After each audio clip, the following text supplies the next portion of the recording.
Sebenarnya kalau nak pastikan anak-anak ni tenang, kita sebagai ibu ataupun bapa kena tenang dulu. Sebab apa? Anak-anak ni dia akan serap kita punya vibe. So kalau kita kalut, anak-anak kalut. Kita marah, anak-anak pun dah jadi emosi dia akan rendah.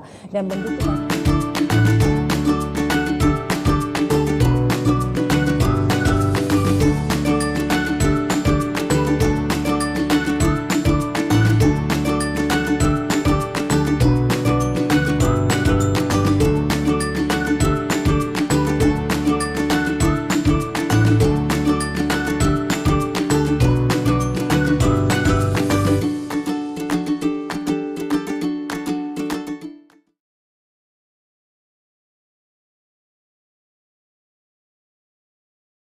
cara untuk menghadapi situasi yang stres bila anak buat perangai ataupun cranky kan.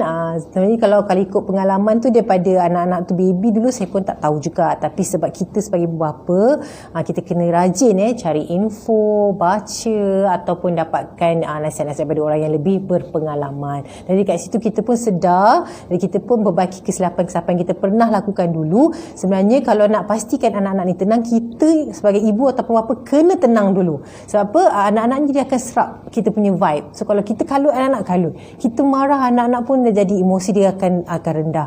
Dan benda tu banyak memberi kesan kepada anak, especially kalau kita marah, kena kita menengking dia. So kesan-kesan dia mungkin kita tak nampak secara terus, tapi akan datang, dia akan memberi kesan kepada anak tu punya behavior sendiri. Sebab apa?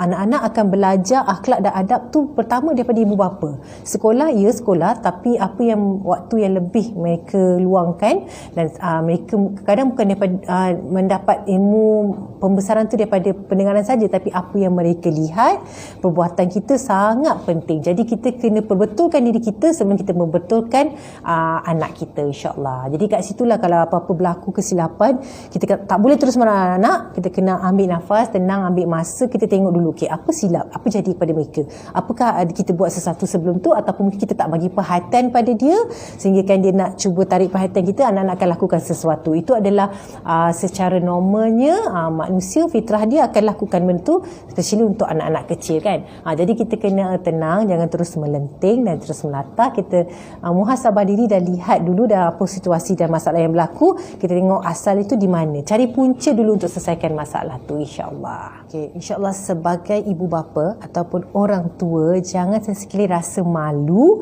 ataupun rasa marah tu jatuh untuk meminta maaf. Sebab meminta maaf tu ada satu akhlak yang sangat terpuji, tambah-tambahan pula kita pula memaafkan.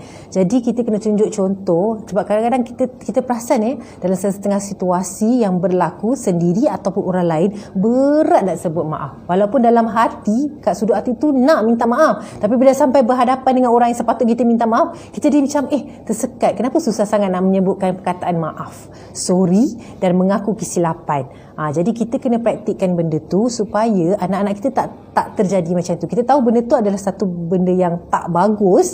Sebab apa? Bila kita dah sedar kesalahan kita, of course lah kita kena ringan mulut untuk meminta maaf kan. Apatah lagi memaafkan orang. Jadi kita kena perbetulkan keadaan tu supaya kalau kata kita sukar untuk minta maaf, kita kena latih diri tu kau banyak kali. Kena banyak-banyak doa, insya-Allah Allah akan bantu kita. Dan kita kena tunjuk benda tu kepada anak-anak, dan jangan sesekali ego, kerana nanti akan datang kita akan menyesal bila anak-anak dah besar dan nak sukar nak minta maaf dan sukar mengaku kesilapan diri walaupun kita dah sedar kita melakukan kesalahan. InsyaAllah sama-sama kita belajar.